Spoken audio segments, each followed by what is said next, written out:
l'audience publique de Kabadio, au développement durable et au bien-être des populations. nuyu ñëpp te na ngeen ma baal ak c'est la première fois ma ñëw di dox la paix pour sama population de la Casamance may làkk olof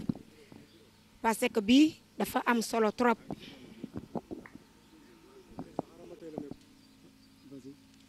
dégguma soose bu baax mais understand naa tuuti te sama français tamit anglais bee ko mën so lu may def comme que olof ñu bëri dégg nañ ko te may représenté di Sénégambia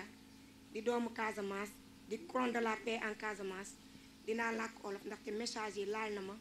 te looloo tax Binta di jóg di def di liggéey pour jàmm. maa ngi nuyu suñu autorités yi fi nekk ak kilifa yépp di nuyu délégation first ku may njëkk nuyu mooy délégation xamante ne moo jóge ci MFDC suñu papa fi toog tey di leen xamal ne bëgg naa leen jot yàgg na tey li nga fi nekkee dama kontaan di nuyu tamit délégation Ibrahima Sané nekk fi mais ñi mu yebal rek doy na ma teew di nuyu tey chef de village bu Niafrane di nuyu jeunesse bi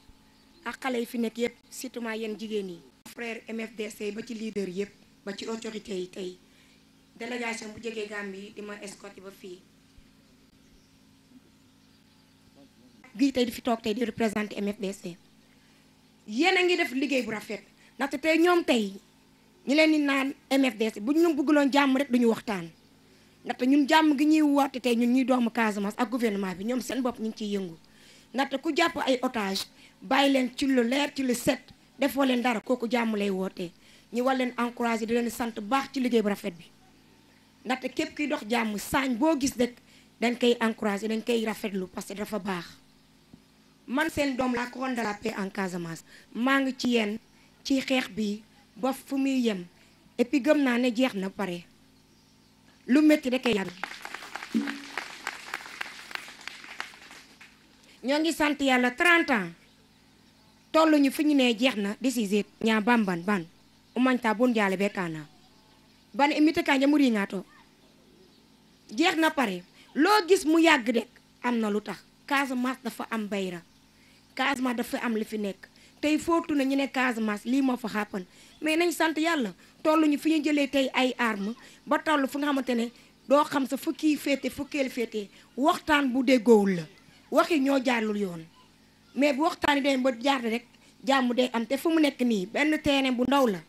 ndaxte dañ ko wër ba tuutee ci des mais tamit bu fekkete ne projet bii moo tax terrain ba bañ a fermé wu fermé ban ñaa bam wala kooku di kayraay kama kayraay no kenn et puis tamit maa ngi waxaat ci président Macky Sall bu fekkete ne projet bii mooy tax jàmm ñàkk ñëw ci Casamance man yaakaar naa ne bon nañ ko génn nañ ko bañ a accepter parce que yeneen dëkk yaa ngi fii nañ ko yóbbu ci yeneen dëkk yi yu dul Sénégal parce que jàmm la ñu bëgg ndaxte Casamance bu amee jàmm développement Sénégal yépp la ba ci Sénégal bi yaa donc nañ ko delloo ñu naan leen nañ leen laaj ñoom ñu sem nañ ko yóbbu ci beneen dëkk bu dul Sénégal monsieur le président Macky Sall man en tant que couronne de la paix en Casamance di voice for my population maa ngi ñaan projet bi waa Casamance ba ci waa MFDC ñi ne projet bi bu duggul Casamance jàmm day am nañ ko yóbbu ci beneen dëkk jàmm moo ñu tax a jóg en di fim kay rabamban ko tuyam di ko liinom kay rajaale jow kama ene yo kep e ring lo ring papa ene kay ray yonde kan leji kabo kama tam pano kata bo ene projet e kep kama pano kata bandi fim pano kata e projet te no kinu sum jade barka te ginete Casamance le to no kinu dede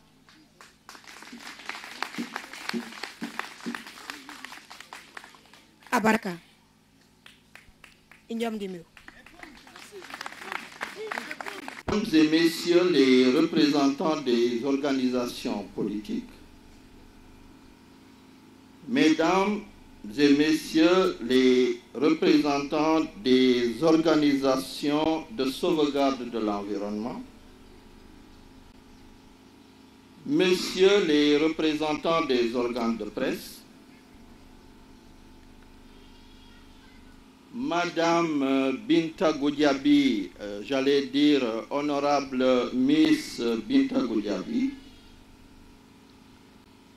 hommes et femmes jeunes de Niafouran, je voudrais, au nom de la délégation qui m'accompagne,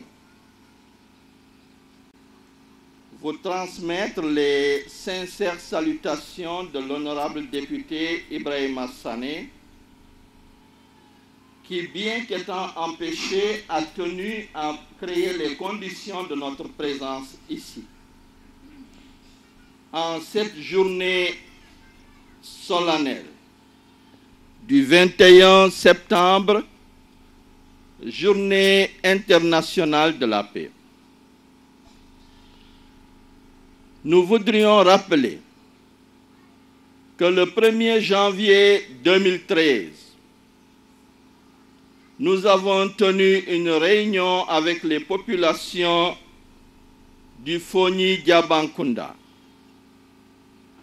pour marquer le soutien de l'honorable député qui était présent ce jour-là à la lutte que les populations mènent pour l'arrêt du processus d'exploitation du minerai de la butte de Niafouran. Ce jour-là, l'honorable député avait pris un engagement avec les populations. C'était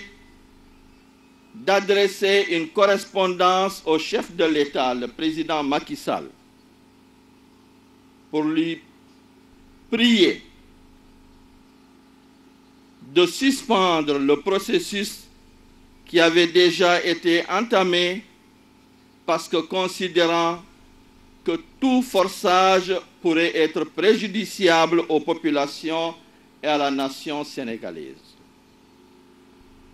Je voudrais dire que l'honorable député a respecté son engagement. Il a effectivement adressé cette correspondance au président de la République en attirant son attention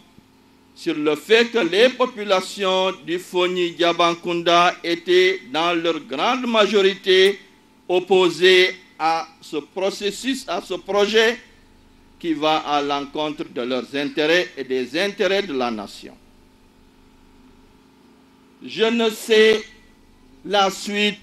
qui a été réservée à cette correspondance.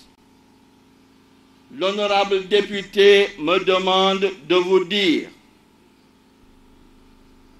qu'il est avec les populations dans les actions qu'elles mènent pour la sauvegarde de leurs intérêts lorsque ces intérêts rencontrent les intérêts de la nation sénégalaise. Il réaffirme son engagement à mener la lutte avec vous. Mais cet engagement à mener cette lutte est un engagement à mener une lutte pacifique.